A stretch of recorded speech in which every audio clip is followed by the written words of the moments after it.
കന്യാകുമാരിയിലെ ഗണപതിപുരം ബീച്ചിൽ 5 മെഡിക്കൽ വിദ്യാർത്ഥികൾ മുങ്ങി മരിച്ചു. തിരുച്ചിറപ്പള്ളി SRM കോളേജിലെ വിദ്യാർത്ഥികളാണ് മരിച്ചത്. വിവാഹ ചടങ്ങിനെത്തിയ തമിഴ്നാട് ആന്ധ്ര സ്വദേശികളാണ് അപകടത്തിൽപ്പെട്ടത്.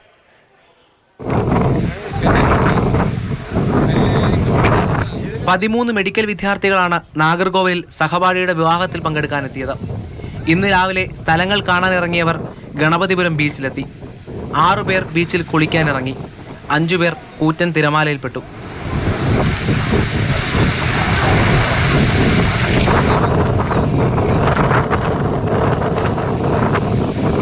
തഞ്ചാവൂർ സ്വദേശിനി സരുഹാബി, ഡിണ്ടിഗൽ സ്വദേശി പ്രവീൺ സാം, നെയ്വേലി സ്വദേശിനി ഗായത്രി, ആന്ധ്ര സ്വദേശി വെങ്കിടേഷ്, കന്യാകുമാരി സ്വദേശി സർവദർശിത് എന്നിവരാണ് മരിച്ചത്. മധുര സ്വദേശിനി ശരണ്യ ആശാരിപ്പള്ളം മെഡിക്കൽ കോളേജ് ആശുപത്രിയിൽ ചികിത്സയിലാണ്. കന്യാകുമാരി തീരത്ത് ഉയർന്ന തിരമാലയ്ക്ക് സാധ്യതയുള്ളതിനാൽ ജാഗ്രത വേണമെന്ന് ജില്ലാ ഭരണകൂടം മുന്നറിയിപ്പ് നൽകിയിരുന്നു. കുളച്ചിൽ നിന്നുള്ള കോസ്റ്റ് ഗാർഡും മത്സ്യത്തൊഴിലാളികളും പോലീസും ചേർന്നാണ് മൃതദേഹങ്ങൾ കരയ്ക്കെത്തിച്ചത്. മൃതദേഹങ്ങൾ നാഗർകോവിൽ ആശാരിപ്പള്ളം മെഡിക്കൽ കോളേജിലേക്ക് മാറ്റി. മാതൃഭൂമി ന്യൂസ്, തിരുവനന്തപുരം.